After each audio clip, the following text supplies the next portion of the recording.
Hello guys, welcome back to the channel and welcome to another film review. Today we're looking at a Italian cannibal film.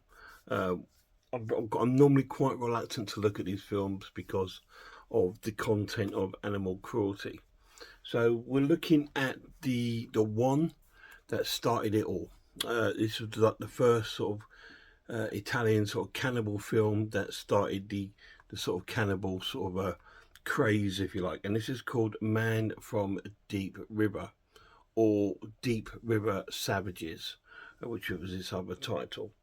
Now, I believe this is 1971 or 1972. It's a very early sort of film, and this was one that kick-started the whole sort of subgenre of Italian cannibal films. This film was on the Video Nasty list, and I believe it's still not available in the UK uncut. And the stuff that's been cut out is a lot of the animal cruelty. There is some in this film, but it's actually quite minimal compared to a lot of the others. There's a killing of a goat on this one, and there's also the killing of a monkey on this one. This one is based on, and it stars the queen of a oh, what's her name? The queen of the cannibal sort of films. I will get her name for you because she's in 3 of these cannibal films. I am just awful with names. I'm trying to find my glasses, but I can't find it. I think it's something like Mimi Yao is her name, something like that, and she's in like 3 of the cannibal films, including this one. And this one is based in Thailand, where we've got our main character, who's a bit of a douchebag, actually. Well, I don't like him anyway. And he's like a photographer, and he's on holiday in Thailand with his girlfriend, and we sort of see them at this sort of Thai boxing match, and the girl's not interested in it, but he is, and he's watching it and she's ignoring her, and she sort of like wants to go, but he doesn't want to. He wants to stay and watch the fight. So he starts and watches the fight, and she sort of goes out, and she's followed by this guy, and we never see her again in the whole film. She just sort of disappears. We don't see her again. And then he sort of like notices that she's gone, and he leaves the fight afterwards, and he goes to a bar, and he starts having a drink of JB there, and he's then sort of gets into a tussle with the guy that was watching the girl at the boxing match, and he gets into a tussle, and he ends up stabbing him in the bar fight, and he then sort of flees the town and out into the wilderness of the forest and the wilderness of Thailand. He sort of jumps on a train and off he goes. And he sort of like makes his way through this big sort of river with his sort of colleague that's taking him there. And they're just sort of like on a journey trip through out of the way. And he's taking photographs and doing stuff on his journey, forgetting about his girlfriend and all this. But he's now out in the wild. And then he falls asleep on the boat and wakes up and finds that his companion, his sort of guide, has been killed and is in the river. So he swims into the river to go and help, and then a big sort of fishing net comes down and captures him, and he's been caught by a tribe, and he's then took back to their village, and he's sort of hanging in this net from a tree, and he has to watch them punish a couple of their tribesmen. They cut off their tongues, and you do see a little bit of that. It's not too graphic, not too bad, and at this point we're still quite free of animal cruelty, so it's pretty good. We're about like 30 minutes into the film, and he then starts shouting at them, "Oh, you're murderers! You're murderers!" And it reminded me of The Wicker Man. I believe this film is likely based on the American film A Man Called Horse, which is a western about a man who gets captured by a Red Indian tribe and is then becomes a member of the tribe. This is the same thing. They've caught this guy and they don't want to kill him.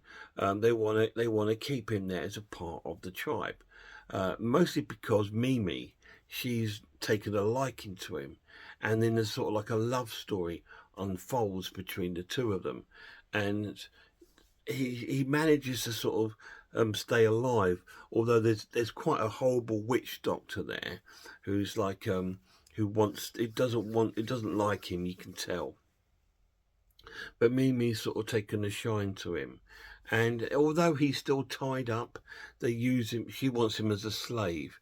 So they use him to do work around the village and stuff, and we see all that. And he does make one attempt to escape, but it's very, very unsuccessful. And he's sort of taken back to the village. But when he's escaping, he has a fight with one of the villagers and wins the fight. So they won't kill him because he won the fight. In fact, what happens from then they try to make him a part of the village. They want him to be a member of the tribe. So they sort of tie him up into this room with like this strange sort of like concoction, like a box on his head and that. And he's tied up like he's sort of crucified, and he's left like that spinning for days. And they keep putting hallucinations on this sort of darts and sort of blow darts on him and sort of like into his body, so he keeps hallucinating and stuff like this. But it's all a part of the ceremony, which is quite similar to a ceremony that happened in A Man Called Horse. And so they had all this sort of thing going on. And eventually he sort of gets used to the tribe a bit, and they're living their sort of life, and he starts to fall for Mimi, who starts to fall for him, and then they get the father allows them to get married, and they become a partner. So it's like a love story going on within this film. And you're thinking, this doesn't sound like a cannibal film. It because the cannibal part is not as big in this film. It was just the one that sort of introduced it to the sort of the genre, if you like. Because later in the film, the tribe does get attacked by a cannibal tribe. A girl gets attacked and she gets brutally killed, and they start eating body parts. There is when our main character becomes a part of the tribe, there's one bit of the animal cruelty comes in where they got a monkey and they put him into this head device and cut the top of his head off, and they start eating his warm brains. Actually, because the monkey actually was killed in the film, so this is what's not very nice. I knew it, you can see when it's going to happen, so I shut my eyes and I didn't see it. And later on in the film, Mimi gets pregnant and she starts to give birth. And as the baby's born, they sacrifice a goat. Again, I shut my eyes and I didn't see that. So they were the major two parts of animal cruelty in the film. I think all the rest have been pretty much cut out of it, because I believe there was more in there with a snake and also like a crocodile and a snake, but that's been cut out of the film. That's not in there. And then the film sort of progresses down that line, and it's like a fight of two tribes, and now our main character sort of now becoming a part of this tribe. I'm not going to tell you any more of the synopsis in case you want to go ahead and watch The Man from Deep River. I was pleasantly surprised. I really, really enjoyed it. I thought it was a really cool film, because it wasn't full of animal cruelty. Now, the pluses of it looks really cool, and this edition has an English version and Italian. I watched the English version, of course, because it's dubbed, so it's just easier to watch rather than trying to keep reading the subtitles. And it was really cool. I really enjoyed it. It looks stunning. The way it's shot in this beautiful area, Thailand. It's a really stunning area by the river. Um, and the story was quite good. Because it's based on a natural story, A Man Called Horse, which is a really good film. I highly recommend if you've never seen that film. It's a really cool sort of western. Really loved that film. I think it stars Dustin Hoffman. But I saw it years ago. But because it's got that background story, it's already got you gripped, and you're thinking, is he going to take to the tribe? Is he going to continue to try and escape, or is he going to sort of like, you know, become a member of the tribe? That's what you keep watching it for, and watching the relationship of Mimi's innocence and him, who is still a bit of a douche, but yeah, and it was really really cool. And then he starts to feel for the tribe and starts helping them out. There's one scene where a boy's really ill, and he sort of makes a cut there, and they put like the tube there so he can breathe. So they all think, oh, he's great, you know, apart from this witch doctor. And this witch doctor is giving medicine to the pregnant Mimi. And I think this is where she becomes ill and blind in the film and stuff like that. And I think it's because what the witch doctor's doing, because he doesn't like what's going on. And then the last sort of 30 minutes is when the other cannibal tribe does appear. And this is where we get to the sort of the disturbing bits, the gory bits. And they're not too bad on it, but there is obviously scenes of them eating humans. Obviously, it's not real, this is a film. But you see them eating body parts and stuff like that, and cutting bits off, cutting arms off, and stuff like that. All this sort of thing goes on, and it's not that bad. It can be a little bit gruesome in areas, but I wouldn't say it's nothing along the lines of Cannibal Holocaust or Ferox. That's when they took the genre to its extreme. But this is more. It's almost like a National Geographic sort of way of filming it, if you like, because you feel like this is a real tribe, and because you see their sort of tribal ways, and it's all based on that. There is some nudity in it, but again, it's sort of National Geographic sort of nudity, not sort of porn nudity, if you like. You know, it's tastefully done, and that's what I really enjoyed about it. There is some gore in it, which is quite good. It's quite cool gore, apart from the animal cruelty side of it. I believe this one had quite a bit of animal cruelty in it, but it's all been pretty much cut out apart from those two scenes in there, the monkey and the goat. So be prepared. You can tell when they're coming. They're quite obvious. So look away if you don't want to see those bits. But they're the only two bits in the film that are sort of like visual animal cruelty. So it is quite a good one if you want to watch a sort of cannibal film that's not too full of animal cruelty, and it's not very gruesome. You know, it is a slow film.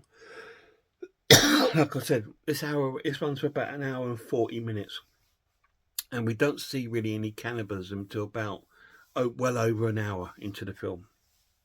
It's more of a story building and getting used to the tribe and his sort of battle with the terms of, like, you know, is he going to stay with the tribe? It's that sort of thing. But it works, and it works really well. I'm going to score the film a great watch and give it an 8 out of 10. It loses a point, for one, for animal cruelty, and two, it wasn't enough cannibalism going in there. You know what I mean? It's like I wanted to see more of the cannibal side of it. We had to wait a long time, and when we did, I'd probably say about 7 or 8 minutes out of the film. The whole film was probably cannibalism. The rest was pretty much just like a story playing out. But don't let that put you off. It is really cool, and it is still quite gruesome, and you can see the beginning of the cannibal craze and genre in this film, and it is a really cool film to watch. I really enjoyed it. Really good. Deep River Savages, or The Man from Deep River. 8 out of 10. Any of you guys seen it? If you have, let me know down below what you think of it. I rarely go into the cannibal films. I have done a review of Cannibal Holocaust in my Extreme Film Week about a year ago. That's up on my channel somewhere. This is the second one I've ventured on. There is others I want to look at. I'll see if I can put my hands on one. Because there was a film that came after this that was supposed to be a sequel, and this is it. The Last Cannibal World. It was Bertie Lenzi was going to do a sequel to it, but they wouldn't pay him enough money, so he said, no, I'm not doing it. So we do have our main man there, Deodato, who did Cannibal Holocaust. He did a follow-up to the film, and it's not really much of a follow-up compared to this, but it is based on it. But I would like to review this. This isn't available in UK on Blu-ray or anything. This is a really old hardcore collection DVD. This is the only way I think you can get it in the UK. You can probably get an import from abroad. This is another Video Nasty previously banned, and I will want to look at that. But yeah, he did go on to make more cannibal films. He did make Cannibal Ferox, and this is the chap that went on to make Cannibal Holocaust, and we will look at that at some other point. Guys, until next time, please check out some other channels. Check out Horror Hands, Horror Geek, Manview Film, RS Design, Pizzlewell. I am Icelore, Cat Watchers, Horror Movies, and Grumpy Andrew's Haunted House. And a massive shout out to the lad who's on holiday at the moment. Hope you're having a wonderful time, mate. Until next time, look after yourselves, look after one another, and I really hope I see you all soon.